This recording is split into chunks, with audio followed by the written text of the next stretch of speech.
ডাকসু নির্বাচন ও ভিপি জিএসদের ক্ষমতা ও সুবিধা।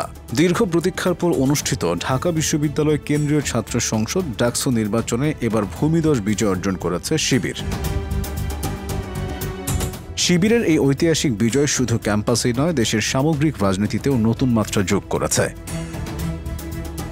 ডাকসুর শীর্ষ দুই পদ সহসভাপতি, ভিপি এবং সাধারণ সম্পাদক বা জিএস নিয়ে শিক্ষার্থীদের মধ্যে কৌতূহলের শেষ নেই।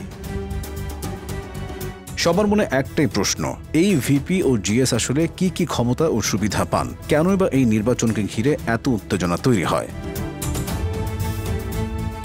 প্রথমে জানা দরকার, ভিপি ও জিএস নির্বাচিত হলেই তারা ঢাকা বিশ্ববিদ্যালয়ের দুইটি সর্বোচ্চ নীতি নির্ধারণী সংস্থা তথা সিনেট ও সিন্ডিকেটের সদস্য হয়ে যান। এই দুই সংস্থায় তারা ঢাবির হাজার হাজার শিক্ষার্থীর পক্ষ থেকে প্রতিনিধিত্ব করার সুযোগ পান।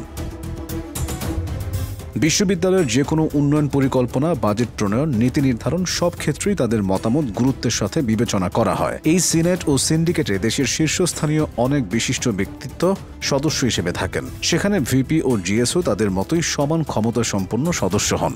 ছাত্রদের স্বার্থ সংক্রান্ত যে কোনো দাবি বা আপত্তি তারা সরাসরি এই উচ্চ পর্যায়ের বৈঠকে উপস্থাপন করতে পারেন। এমনকি ছাত্রদের স্বার্থবিরোধী কোনো প্রস্তাব উত্থাপিত হলে সেটির বিরোধিতাও করতে পারেন তারা। এছাড়াও বিশ্ববিদ্যালয়ে যখন নতুন শিক্ষক নিয়োগ বা কোনো শিক্ষককে অপসারণের মতো গুরুত্বপূর্ণ সিদ্ধান্ত নেওয়া হয়, সেই সিলেকশন বোর্ডেও একজন করে প্রতিনিধি হিসেবে উপস্থিত থাকার সুযোগ পান ভিপি ও জিএস। ভিপি ও জিএসরা কোনো মাসিক বেতন পান না, তবে এক বছরের কার্যকালীন সময়ে তাদের অফিস ও কার্যক্রম পরিচালনার জন্য এককালীন অর্থ বরাদ্দ দেওয়া হয়।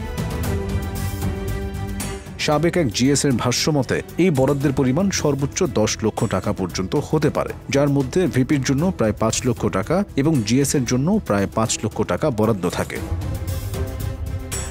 এই অর্থ সাধারণত অফিস পরিচালনা, চা নাস্তা, সভা সমাবেশ এবং প্রয়োজনে ছাত্রদের আর্থিক সহায়তার মতো খাতে ব্যয় করা হয়। অর্থাৎ ভিপি ও জিএস কেবল প্রতীকী পদ নয়, তাদের হাতে থাকে প্রশাসনিক ক্ষমতা, আর্থিক দায়িত্ব এবং নীতি নির্ধারণী পর্যায়ে ছাত্রদের পক্ষে কণ্ঠস্বর তোলার এক বিরল সুযোগ।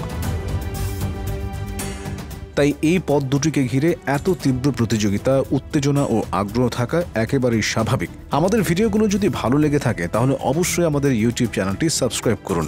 লাইক, কমেন্ট, শেয়ার করে ছড়িয়ে দেওয়ার অনুরোধ রইল। আর ফেসবুক অথবা টিকটকে দেখে থাকলে ফলো দিয়ে সাথেই থাকুন। আপনাদের ভালোবাসা ও সমর্থনই আমাদের অনুপ্রেরণা। ধন্যবাদ।